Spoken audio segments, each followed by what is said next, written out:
से ना जाने, दवाई के लिए, पढ़ाई के लिए और कमाई के लिए, ये तीन सबसे बड़ा है।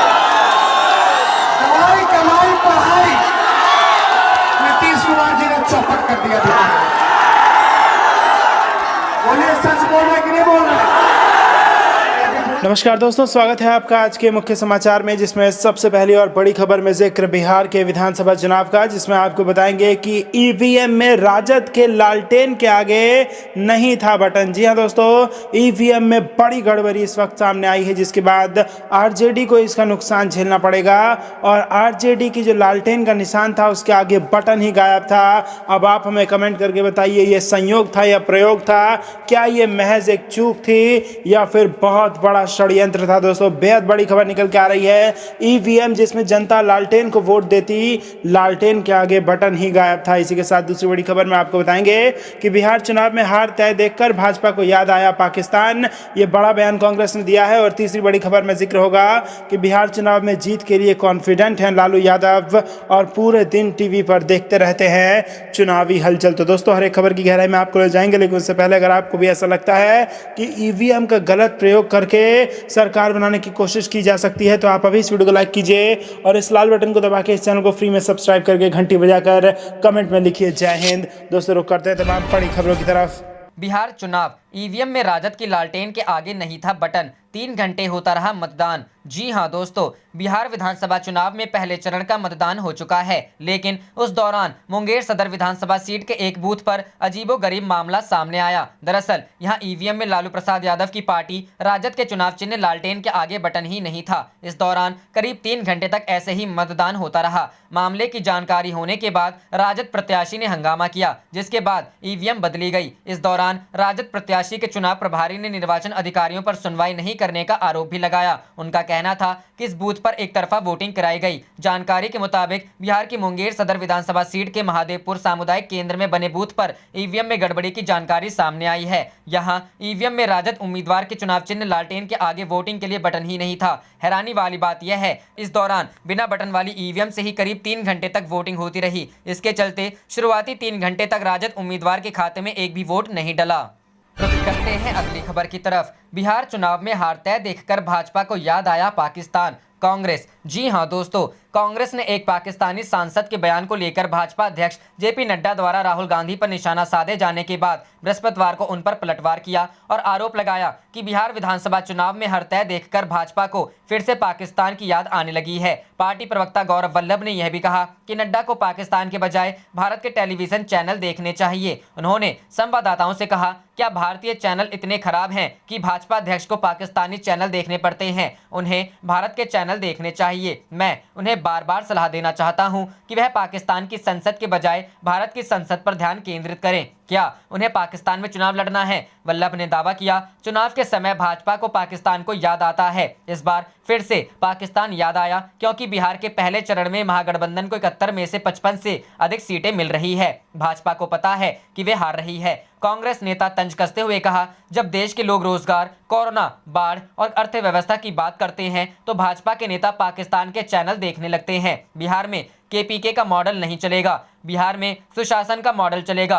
रुख करते हैं अगली खबर की तरफ। बिहार चुनाव में जीत के लिए कॉन्फिडेंट है लालू यादव, पूरे दिन टीवी पर देखते रहते चुनावी हलचल। जी हां दोस्तों, बिहार विधानसभा चुनाव के बीच राजनीतिक सरगर्मी चरम पर है। ऐसा पहली बार है कि बिहार में विधानसभा चुनाव के दौरान राजद के राष्ट्रीय अध्यक्ष व पूर्व मुख्यमंत्री लालू प्रसाद यादव यहां नहीं हैं। इस बार चुनाव प्रचार की कमान लालू ने अपने छोटे बेटे और नेता प्रतिपक्ष तेजस्वी यादव को दे दिया है। वे महागठबंधन के सीएम कैंडिडेट हैं। लालू के बड़े बेटे भी समस्तीपुर जिला के हसनपुर सीट पर चुनाव प्रचार में व्यस्त हैं। लालू चारा घोटाला मामले में झारखंड में जेल की सजा काट रहे हैं। वर्तमान में रिम्स निदेशक के केली बंगले में उन्हें रखा गया है। वे वहां से ही मोबाइल फोन पर बिहार चुनाव की हर गतिविधि की जानकारी लेते रहते हैं। पहले चरण में हो रहे चुनाव के दिन उन्होंने कई बार तेजस्वी और तेज प्रताप से बात कर मतदान को लेकर जानकारी ली। दूसरे दिन भी पोलिंग को लेकर फीडबैक लेते रहे। उन्होंने बूथ लेवल पर सभी को कड़ी नजर रखने और जनता के बीच प्रचार प्रसार करने का निर्देश दिया। ज्यादातर समय वे टीवी पर समाचार चैनल देखते हैं। इसके अलावा झारखंड राजद के प्रदेश अध्यक्ष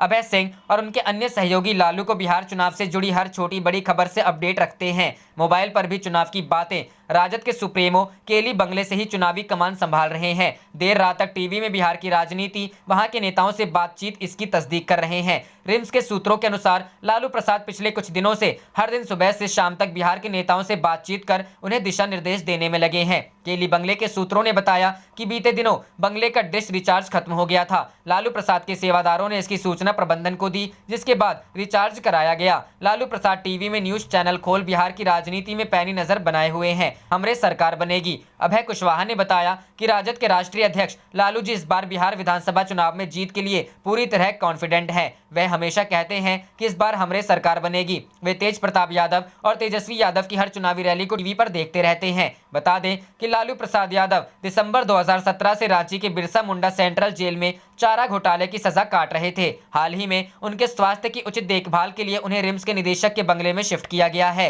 हाल ही में रिम्स के नए निदेशक की नियुक्ति हो गई है। वे 18 नवंबर तक अपना पदभार संभालने रांची आ जाएंगे।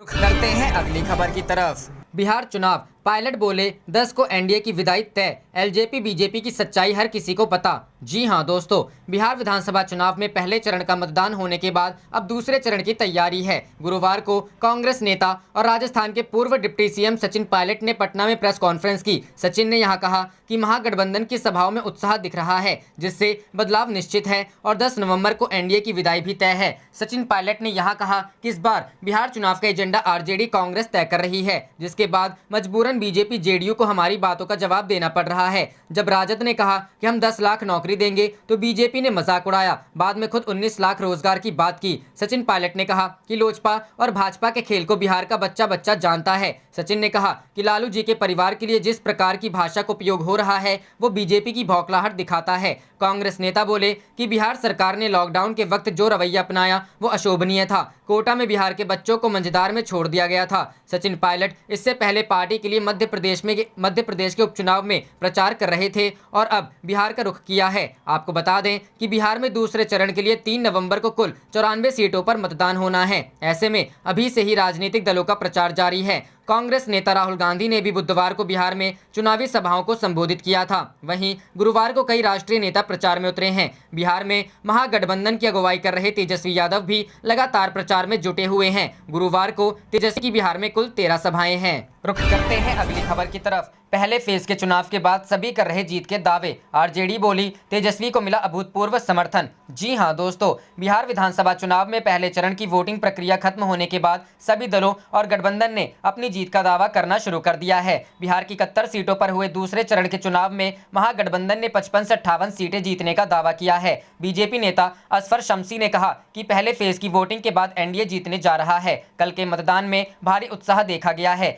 लोगों ने कोरोना के बीच भी मतदान किया है। एनडीए की वापसी तय है। विपक्ष के लोग इस मतदान को देखकर समझ लें क्या होने वाला है। वहीं आरजेडी नेता मृत्युंजय तिवारी ने कहा कि कोरोना के बीच भी लोगों में भारी उत्साह दिखा है। इससे साफ पता चलता है कि जनता क्या चाहती है। तेजस्वी यादव के प्रति भूतपूर्व समर्थन है। अगले 2 चरण में भी महागठबंधन के लिए ऐसी ही लहर देखने को मिलेगी। इसके अलावा जेडीयू नेता राजीव रंजन ने पहले फेज के मतदान के बाद कहा कि विपक्ष चुनाव ही नहीं चाह रहा था। उन्होंने तो चुनाव टाले जाने की बात की थी। अब देखिए कोरोना के बीच मतदान हो रहा है। नीतीश कुमार की अगुवाई में फिर से एनडीए की सरकार बनेगी। रुख करते हैं अगली खबर की तरफ। हार की आशंका से भाजपा डरा रही है मतदाताओं को। सपा, जी हां दोस्तों, समाजवादी पार्टी ने गुरुवार को कहा कि विधानसभा उपचुनावों में हार की आशंका के चलते भारतीय जनता पार्टी सत्ता का दुरुपयोग और मतदाताओं को भयभीत करने का हथकंडा अपनाने लगी है। पार्टी द्वारा जारी विज्ञप्ति में कहा गया है कि कहीं मतदाताओं और सपा कार्यकर्ताओं को लाल कार्ड जारी हो रहा है तो कहीं प्रधान और कोटेदारों को पुलिस के द्वारा धमकाया जा रहा है। देवरिया सदर में नियुक्त प्राथमिक अध्यापकों पर बेसिक शिक्षा मंत्री द्वारा बेसिक शिक्षा अधिकारियों के साथ मिलकर अनैतिक दबाव बनाए जाने की सूचनाएं हैं। शिक्षकों को भाजपा का समर्थन करने के लिए कहा जा रहा है। जौनपुर के मल्हनी विधानसभा क्षेत्र में कई ऐसे मतदान केंद्र है जहां पिछले चुनावों में हिंसा और बूथ कैप्चरिंग हुई थी। यहां गरीब एवं कमजोर भाजपा सरकार के मतदाताओं को धमकियां दी जा रही हैं। भाजपा सरकार के तमाम मंत्री विभिन्न क्षेत्रों में डेरा डाले हुए हैं और मतदाताओं को भाजपा के पक्ष में समर्थन के लिए हर तरह से आतंकित किया जा रहा है। इसलिए निर्वाचन आयोग को इन शिकायतों का संज्ञान लेकर संवेदनशील क्षेत्रों में केंद्रीय सुरक्षा बल तैनात करना चाहिए। सपा की ओर से विधानसभा उपचुनाव में देवरिया से ब्रह्मशंकर त्रिपाठी, मल्हनी से लकी यादव, नौगवा सादात से सैयद जावेद आब्दी, टुंडला से महाराज सिंह धनगर, घाटमपुर से इंद्रजीत कोरी तथा बांगर मऊ से सुरेश कुमार पाल प्रत्याशी है तथा बुलंदशहर से राष्ट्रीय लोकदल का प्रत्याशी है। अपनी स्वच्छ छवि, जनता के बीच लगातार उपस्थिति और जनता के मुद्दों को लेकर संघर्षशील रहने से प्रत्याशियों को जनता का प्रबल समर्थन मिल रहा है। आप देख रहे थे आपका अपना चैनल जय हिंद जय भारत।